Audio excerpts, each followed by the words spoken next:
It was a time when he was a celebrity back in 2011 or so, was in these emails so many times. So that means these questions still remain here tonight. Jake? All right, Jeff Zeleny at the White House. Thanks so much. Let's look at this through a legal lens now with former Westchester County, New York District Attorney Mimi Rocha. Mimi, thanks for being here.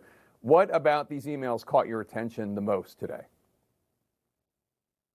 Well, Jake, I think these emails are really significant. I mean, essentially what we have now are two people, Maxwell and Epstein, in addition to others, but those are the two I'll focus on for a minute, who were co-conspirators. I mean, that's undeniable. We know that from court proceedings, et cetera.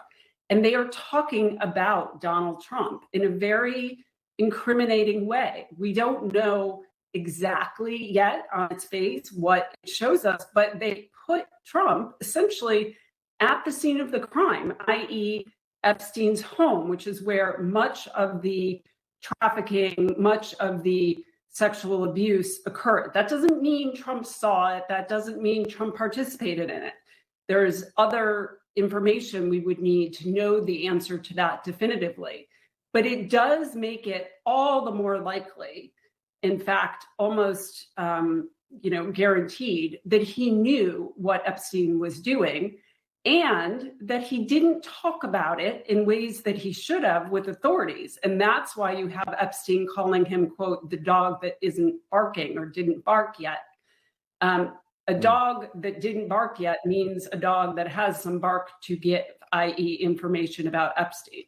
So these are very reliable on their face. Court rules say that conversations between co-conspirators like this are considered inherently reliable. I'm not saying anyone's charging a crime here. I'm just trying to give that as an example of why we would trust these emails. These are written during a time when Epstein, Maxwell had no idea that anyone would ever see them, didn't know that anyone was, quote, listening. And this is what they were saying about Trump.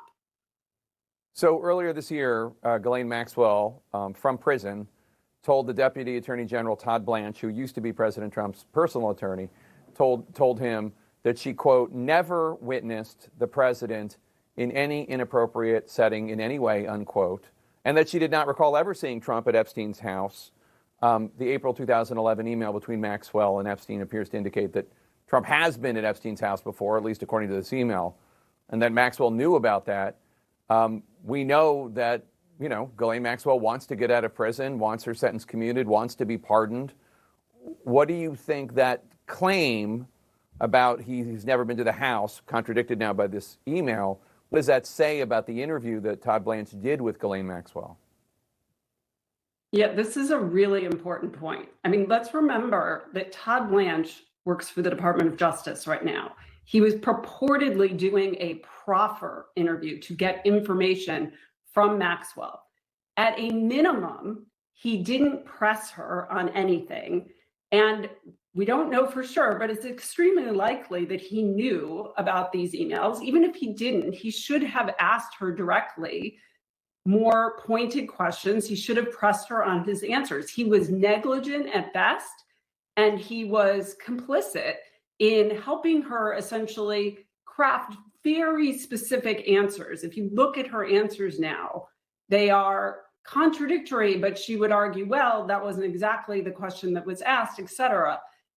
That is not an information getting exercise. This was a give Donald Trump a sort of clear, pass, say that he didn't do anything wrong, and then we'll reward you. And we saw that because we saw the reward, and we know she's trying to get, we've seen reporting that she's trying to get some kind of pardon or clemency of some form.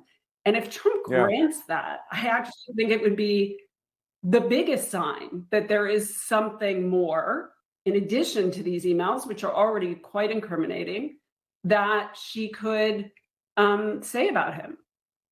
Yeah. Mimi Rocha, thanks so much. Appreciate your time and your expertise. While this drama is playing out in Washington, we are also monitoring a military buildup, U.S. military buildup in the Caribbean. And the United States and Venezuela are both making moves there. Both sides are setting the stage. Is it for a new